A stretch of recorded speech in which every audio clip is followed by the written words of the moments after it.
Allah Allahumma salli ala sayyidina Muhammad wa asghiri zalimin biwalimin wa akhrijna min bainihim salimin wa ala alihi wa sahbihi ajma'in. Di luar itu, kenapa? Karena masing-masing manusia belum bisa membaca ayat-ayat Tuhannya yang ada pada dirinya. Yang dibaca oleh manusia hanya ayat-ayat hawa nafsunya sendiri, hanya ayat-ayat bendere dewe-dewe. Alhamdulillahirabbil alamin.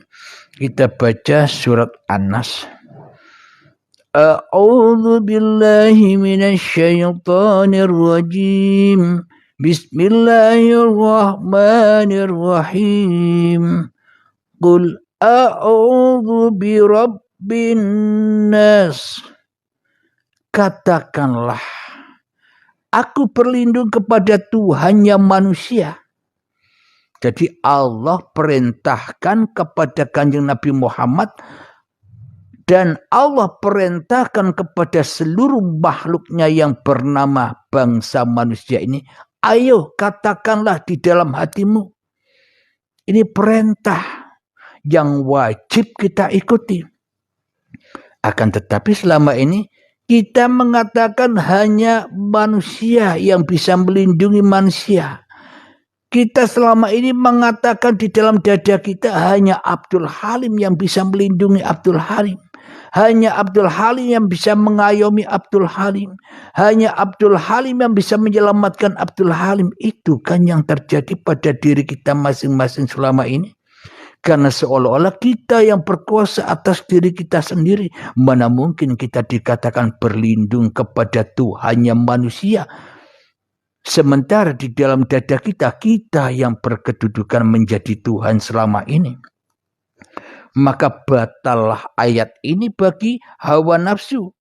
Katakanlah, aku berlindung kepada Tuhannya manusia. Bagaimana mungkin kita bisa berlindung kepada Tuhannya manusia? Wong selama ini kita masing-masing manusia masih jadi Tuhan tuh sendiri-sendiri di dalam dadanya. Maka bergentayanganlah rohnya kepada hal-hal yang selain Allah. Rohnya bergentayangan di harta-hartanya.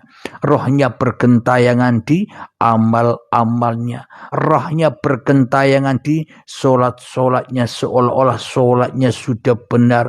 Seolah-olah solatnya sudah baik. Seolah-olah solatnya sudah bisa dibuat bekal untuk hari esok. Bagaimana mungkin kita bisa berbekal menuju ke akhirat hari esok. Sedangkan akhirat itu sekarang. Bertuhan itu sekarang. Mengabdi itu sekarang. Akhirkanlah dirimu di dalam dadamu. Maka ya itulah akhirat. Bila hanya Allah yang nyata, bila hanya Allah yang lebih makrifat daripada makrifat manusiamu, ya itulah akhirat, ya itulah tempat tujuan sholat, ya itulah tempat tujuan mengabdi dan menyembah, yakni fadkhuli fi ibadi wadkhuli jannati. Kalau sudah bisa ma'rifatullah, meninggalkan kemakrifatan manusianya. Kalau sudah bisa ma'rifatullah, meninggalkan amal dan sholatnya. Maknanya jangan salah paham. Bukan meninggalkan syariat-syariat itu. Yang ditinggal pengakuannya. yang merasa bisa bersyariat. Bila itu semua sudah ditinggal, wadkhuli jannati, yaitulah akhirat, yaitulah syurga, yaitulah kenikmatan-kenikmatan dari Allah yang mana innal awliya ala khaufun alaihim walahum yahzanun.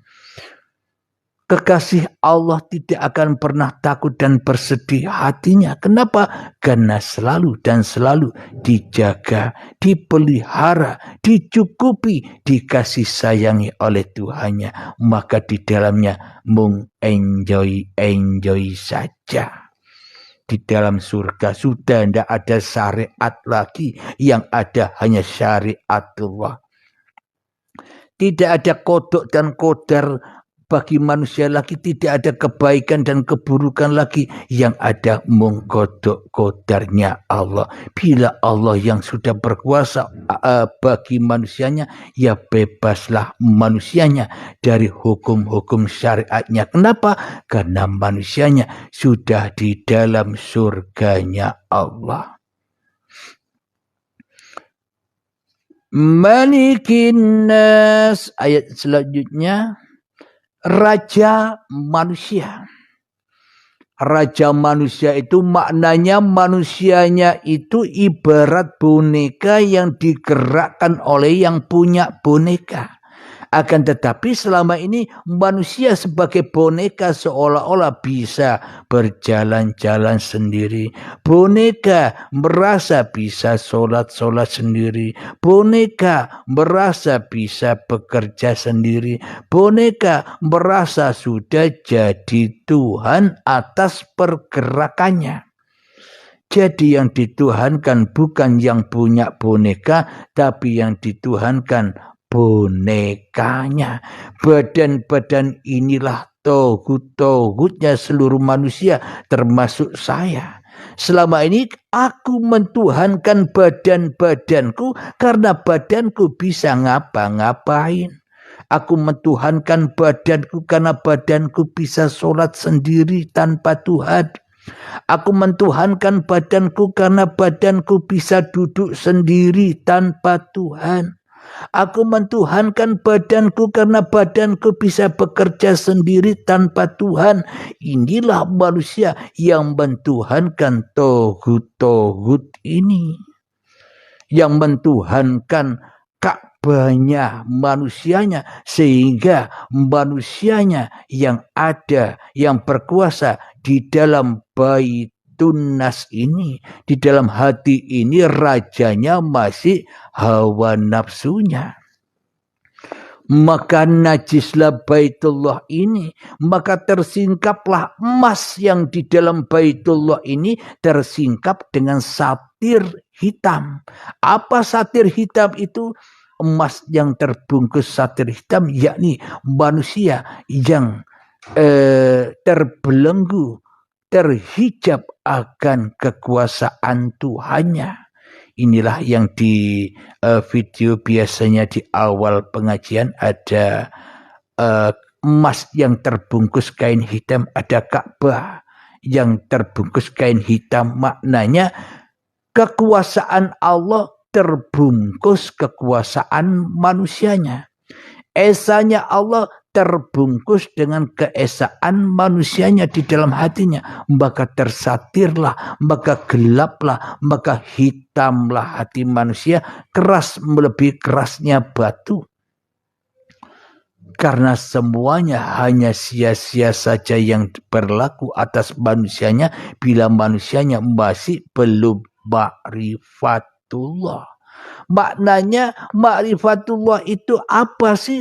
Ketika manusianya sudah tidak tahu apa-apa, ketika manusianya sudah tidak ngerti apa-apa, ketika manusianya sudah tak bisa berbuat apa-apa, ya itulah ma'rifatullah. Yang ada, yang berkuasa hanya Allah atas diri manusianya.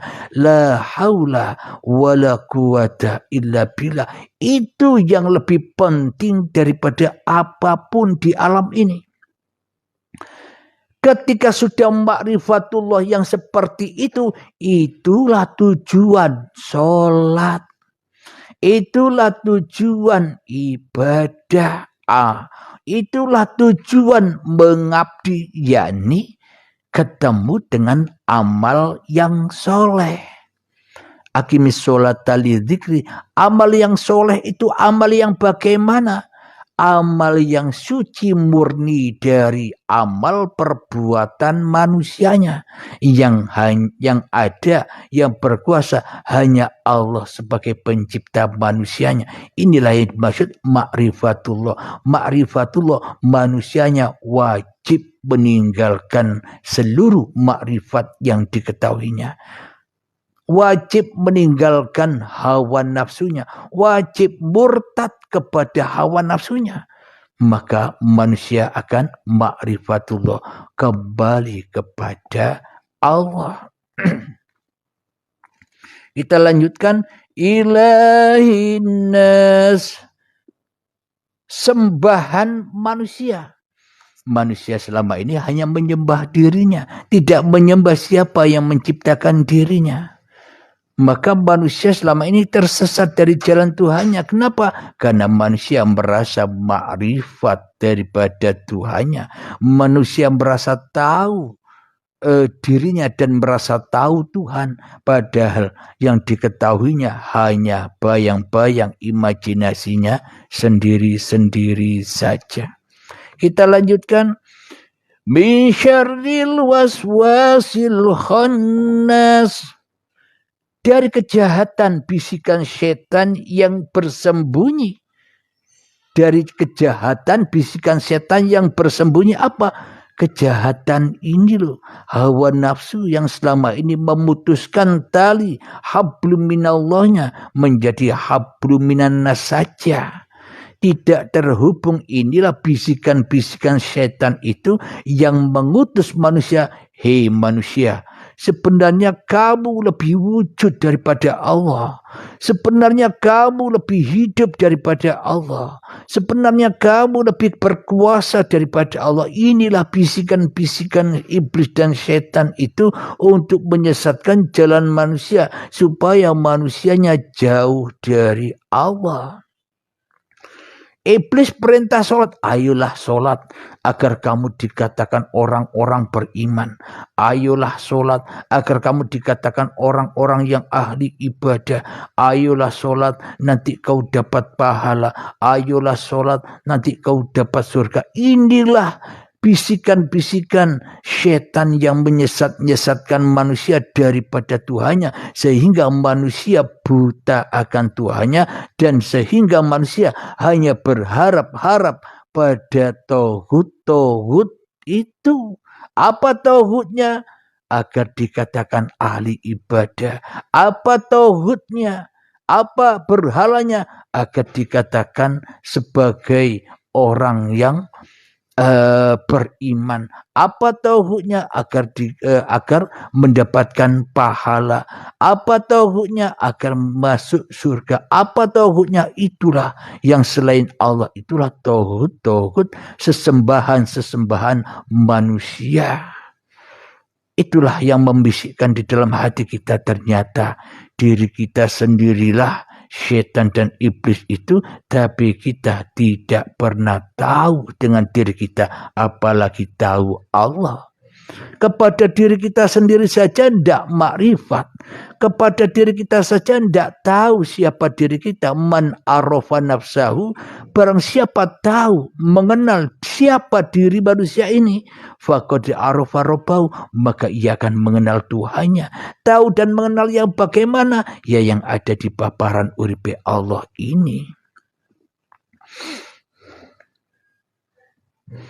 Kita lanjutkan. Alladzi yuwaswisu fi sudurin nas. Dari kejahatan kebisikan setan yang bersembunyi, yang membisikkan kejahatan ke dalam dada manusia.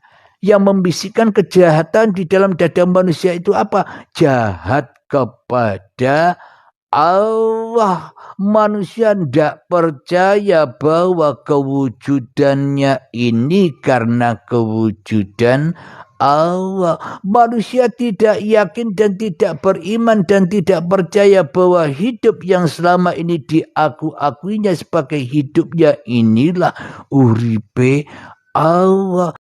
Allahumma salli ala Sayyidina Muhammad wa asghiri zalimin biwalimin